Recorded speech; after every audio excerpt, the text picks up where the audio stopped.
Alright, so today we're going to make some vegan-ish cookies. They're vegan-ish because everything's vegan except I'm using honey because it's all I had. In this bowl we've got 1.5 cups of oats, 1 cup of flour, wholemeal flour in this one because you know health, 1 cup of desiccated coconut, a teaspoon of cinnamon, a teaspoon of bicarb soda and some salt. Baking, you're supposed to be more precise or something. I'm not really sure. I'm not very good at being precise, but we'll give it our best shot. I've made these before and they're pretty good. We need about 1/2 cup of vegan butter. I'm using Nuttalex Buttery. Big sponsor of my cooking for a long time. So anytime I weave that into conversation, that's why. It's because they're giving me all the money. So rich from the Nuttalex. I'm not even sure. I have 1/2 cup. Close to 1/2 cup. Almost 1/2 cup. By the time we scrape these edges, she'll be close enough. You can use brown sugar for this, but I don't have any. So we're going to do 1/2 cup of white sugar and then about, I don't know, 1/4 cup of honey. And we're going to cream those together. So I don't like them too sweet, so I don't put too much in. So we chuck,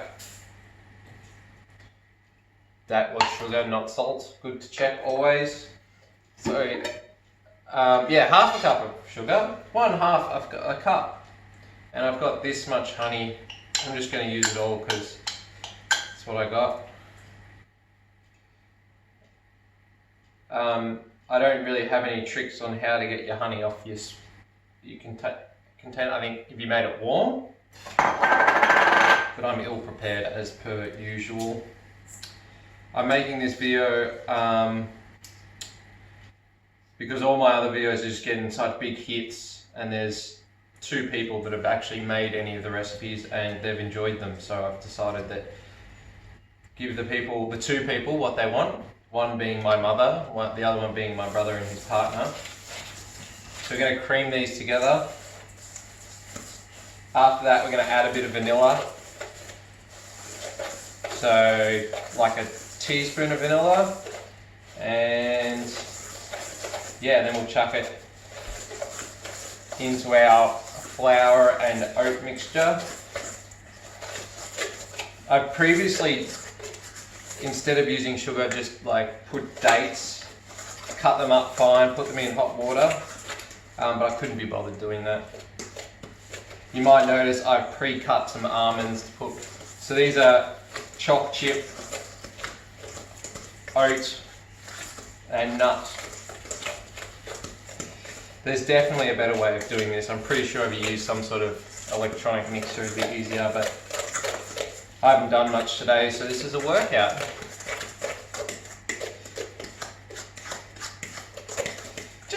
I don't know, just combine it, just so it's like a uniform texture. I'm going to melt this a little bit, try and get the rest of it out. I'm also going to add pepitas because I had them, and I usually, because it's really hard to get vegan choc chips, I usually use a block of quite dark chocolate because it's usually vegan. Today I'm going to use 3/4 of that and put some cacao nibs in because I found them in the cupboard. The only other ingredient I think we need is some milk of your choice. I'm going to use oat milk. From my research, is the least environmentally damaging. Perhaps, or maybe like human breast milk would be less environmentally damaging, but then what will the babies drink? Look at that, that is definitely creamed. Surely that's what you call creamed. Alright, mix this around. This is how I mix everything. Look at that. We're going to, oh, I've got a spoon over here. That worked a treat.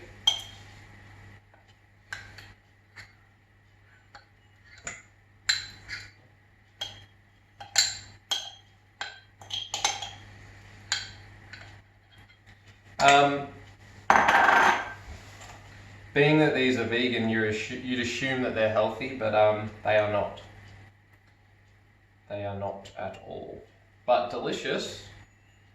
Also, I am using vegan very loosely because obviously many vegans would argue that honey is not vegan. Look, I'm pretty new to this, and I don't really understand why honey is considered a travesty in the vegan world. I'm sure that there's many vegans out there that would be passionate to explain it to me, and I'd be open to hearing about it. But this is what we're doing today. You could use maple syrup, but I don't have any. Alright, so that's creamed. We're going to chuck that in our mixture of flour and oats and mix it all together. It's going to be like quite crumbly. Oh, before we do that, we're going to add some vanilla to it. Vanilla. We're going to add just, that amount of vanilla, 1 cup, small, tiny cupful. Alright, now we've got our vanilla flavour.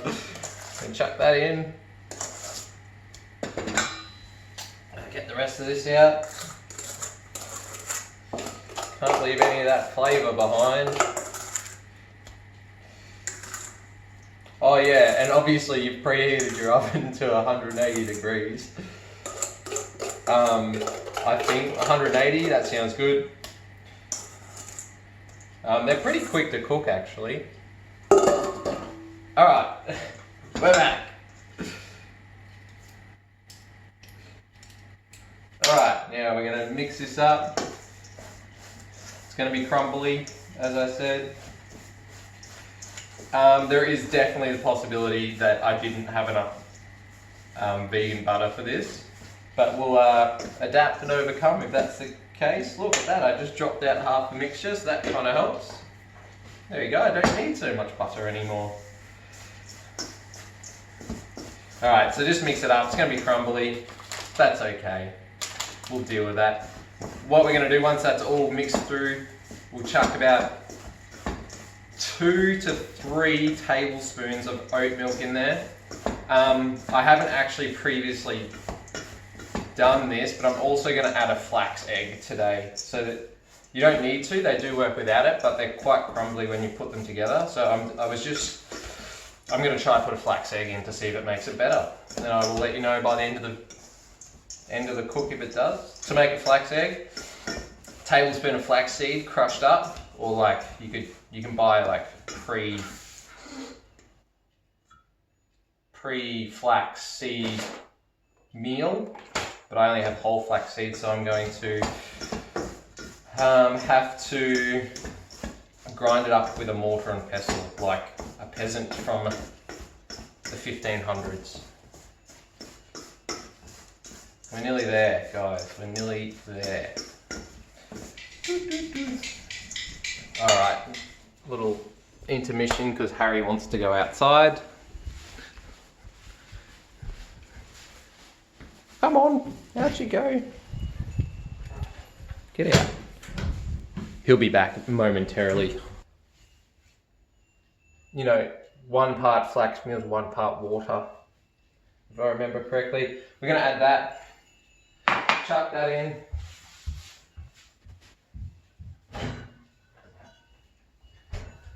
Now this really needs to be exactly about 2 tablespoons of oat milk. Perfect, just like that. Mix that up till we get just like an even consistency through it all. I mean, use your hands a bit.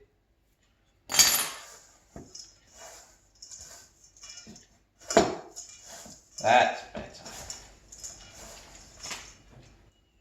Drop the dough everywhere, just like I do. That's how you know you're a good cook. The more mess you make, the better cook you are. A little bit of background, the reason I like cooking is mostly because I like to eat. Alright, so it's gonna like form up pretty good into balls. So what we need to do is add our other ingredients, our other dry ingredients. So I got about a handful of almonds I pre-cut. Some magic of video. So I could do that before you were here. Crazy. I'm gonna wash my hands.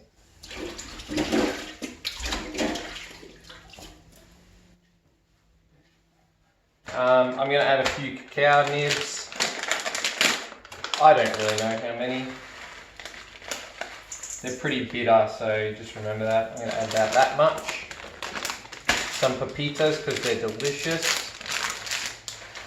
About that many. And then maybe half as well. Maybe a little bit more. Yeah, about that much. Crush that up. Cut it.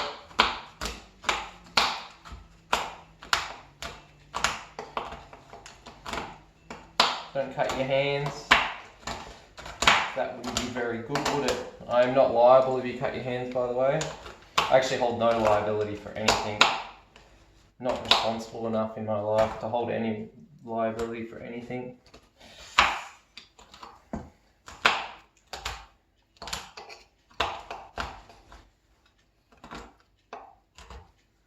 Alright, you don't want it too chunky because otherwise they'll fall apart a little bit. Just like, you know, chocolate chip size, I'd say. Alright, chuck that in. You want to make sure you mix it well so you get a bit of everything in.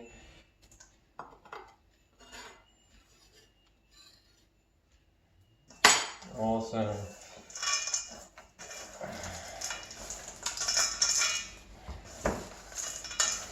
I'm definitely not turning the oven on just now.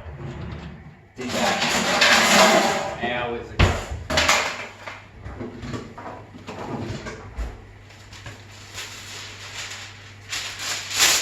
Once again, if you don't need to use baking paper, don't. But otherwise, mine are going to stick. Baking paper is not recyclable. Alright, make your cookies however big you want. They don't sink a heap, so you want to ball them up a bit and then flatten them slightly, like so. Put them down. A little trick, if you make them small and you eat a lot of them, you can justify that by saying to yourself that they're only small.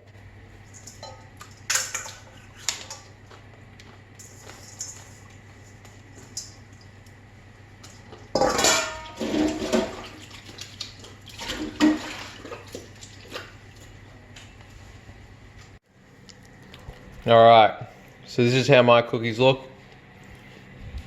If yours look different, that's okay. Everybody's got a different cookie sometimes. If your bench looks this chaotic, you know you're a good baker. So we're going to chuck these in our oven for 15 to 25 minutes. I can't really remember, I'll let you know. See you on the other side.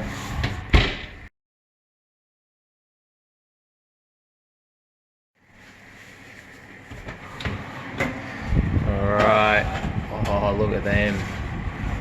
Amazing. See, they're just kind of browning. That was exactly 16 minutes and 54 seconds. So that's the perfect amount of time. A little bit of behind the scenes, a little bit of honesty with you. I came in here and squashed them down a little bit halfway through because they're slightly too bulbous. But just bloody look at them. Delicious. So we just transfer them to a wire cooling rack. Wait for them to cool down so they don't burn your face off, and just chow down. And you can feel good about yourself because, you know, no little chicken had to lay an egg for you. No cow had to be milked. You may have upset some bees though in this recipe, but you don't have to. You can, if you have maple syrup. I guess then you got to think about whether you've upset the maple tree, but you know, don't think too hard. Just eat away. Yum.